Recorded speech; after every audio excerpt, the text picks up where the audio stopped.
Hi everyone, this is Neil. I'm going to do a quick video today on my latest modification to the van, which is to add a third lithium battery. First of all, a caveat for this video: I am not an electrical expert. I have no qualifications in this field. This video really is an effort to document what I personally did, and it's not intended as a tutorial, so anything that you follow here is at your own risk. So I think most people know that the van, the 2021 and 22 Winnebago Revels, come pre-installed with 2 lithium batteries by Winnebago. And that's a decent amount of power. It's 250 amp hours total, and it's done fine for us over the last couple years, but we recently had a baby and we found that we're using more power now, and so I wanted to add a little more. Now there are options. There are some great third-party companies that will massively increase the power that you have in the van and overhaul some of the Winnebago electronic systems, but I really just wanted a simple upgrade to add a third battery that would add 50% more battery capacity, and from our usage that would kind of be perfect for us. And so there are some of the Winnebago dealers, I think it's Lixtin, will install a third battery for people when they pick up the van from there. I did not buy my van from there, so I never had that option, and so really was trying to kind of mimic the install that those and some other RV dealers have done. So the first thing was to procure the battery. The Xantrex system in the Winnebago Revel has 2 batteries, and they are actually manufactured by a company called Lithionics.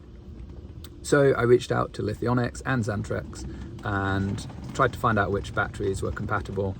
Turns out that Lithionics has a battery that is now advertised as a 130 amp hour battery, which I believe there was a firmware update that allowed it to get those extra 5 amp hours, but it is compatible with the 2 that are already installed. So I found a distributor called Off the Grid RVs, a guy called JR, who was super helpful and really good to work with. And he actually had a few of these batteries available, so I bought one from him. I think it was about $1,500, I think plus shipping. And he had a few available, and some other people from the Facebook group purchased them. I don't know if he's got any left or not now. The OEM manufacturers had bought up almost all of the battery supply for a long period of time, but again, JR Off the Grid RVs is their main distributor and able to supply any that he has available. Xantrex also told me that one of their batteries, that honestly I don't know if they manufacture that now or if it's still manufactured by Lithionics, was compatible, but I didn't go that route because I ended up getting one from Off the Grid RVs.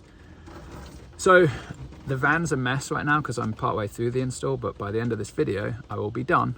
But I want to show you guys what I did and what I've been up to.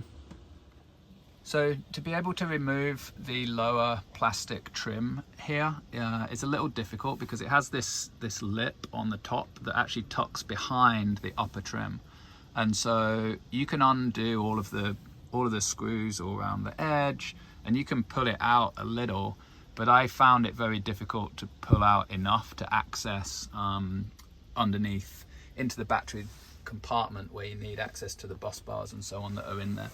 So I made the decision to pull out the top panel as well. I heard from someone else that they actually managed to rotate this lower panel outwards and access sufficiently without removing that top panel, so that's another option. But I pulled out the top panel because I also wanted to do some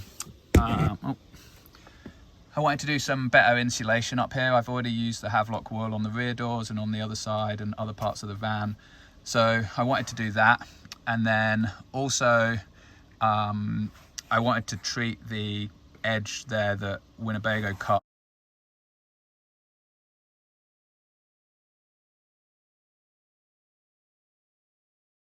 because they never actually treat those and they end up rusting easily.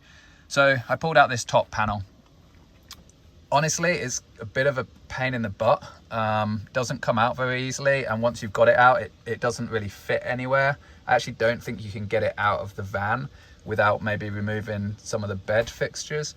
So it's just kind of awkwardly laying here while I do this work. I had to cut the wires for the two kind of puck lights to get it out. And then I also had to remove the AC cover there, which was just kind of stuck on, I think with some kind of VHB tape, so that wasn't too bad. So it's doable. It's a little bit of a pain, but it is totally possible. I think I pulled it out from that end first, and then I had to put on some rubber gloves and put my hand in through the window opening and kind of pull it out. It was a little stuck. You can't really see the rust here because I've actually just treated it with the Osfo metal treatment. I used a wire brush and got rid of the rust and treated it, and I'll paint that tomorrow when I do the insulation. So it's a little hard to see because there's not a lot of space, but the third battery fits nicely into the aluminum cubby at the bottom here. So you can see that that's wired in and strapped down. I bought these straps on Amazon. On the sides, I screwed them into the metal, so they're really solid there. And on the front and back here, I screwed it into the floor, which is also pretty good. So I can strap it down pretty tight. Then I drilled 2 holes into the metal frame here. Note that I had to drill through both this black metal and then through the cubby. You can't quite see there. And I think they were 1.4 inch holes that I drilled, and I put these rubber grommets on all of the holes, so I used 4 grommets in total. Then I used 2/0 wire that I bought from a company called Spartan Power. Seems like a good company. They have a lifetime guarantee on their crimps, and I bought those in 4-foot lengths. You can see the positive wire has a little slack there, as does the negative one, but I'm not convinced that the 3-foot one would reach on the negative, so I went with the 4-foot. And they are wired into the bus bars, which are part of the original Winnebago install. So you can see that I've attached the positive one there on the left, and on the negative one I went for the middle one because it had less attachments already, and made sure all of those were torqued down nicely and a good flat connection. I rotated the terminals there so that they're all getting good connection. So it's a 3/8 hole in the terminals on the bus bar end, and then a 5/16 hole on the battery end there. I'm also going to install the remote switch. So at the front, which I'll show you in a minute, there's obviously the switch, and this little port here is the remote switch. And so I actually drilled a hole in the cubby that I'm gonna use to thread through the wire for that switch. And I've run this, sorry for the camera work here, I've run this conduit under here, and it actually goes down under the shower there, which was a little difficult to do. I actually used an endoscope that I had, that it was $50 from Amazon. I bought it for an entirely different purpose, but that allowed me to kind of fish underneath the shower. There is actually an easier way, which is to remove this panel, and then you can actually access under the shower. So it might be that you could do it that way as well. I'm not great at fishing wires, but I managed to do it without too much hassle. And then, yeah, my conduit comes out at the back there near the heat exchanger, and I've got this this fish wire going through it so that when I receive the remote switch, I can pull it through the conduit to the back. I stupidly didn't buy it at the same time as the battery because I thought it might be too much of a pain to route the cable under here, but I then realized I should have done so because I'll soon get annoyed with having to switch the battery off at the back. And so once I get that, I'm going to thread that through, and then up here, that will give me another switch, much like this one, that actually the switch itself will illuminate, and I'm going to drill a hole through here and mount it. So I'll just have 2 switches to switch off the original 2 batteries and the third one just up there. Couple of other things that I just thought of. You have the alternator fuse, and the inverter fuse is up there somewhere, it's over there. I tightened those down while I was in here because I'd seen some other people have issues with loose connections, which can be very dangerous. One of the bolts, the nuts was a little loose, so that was good. And then I also made sure that all the nuts on the bus bars were tight as well.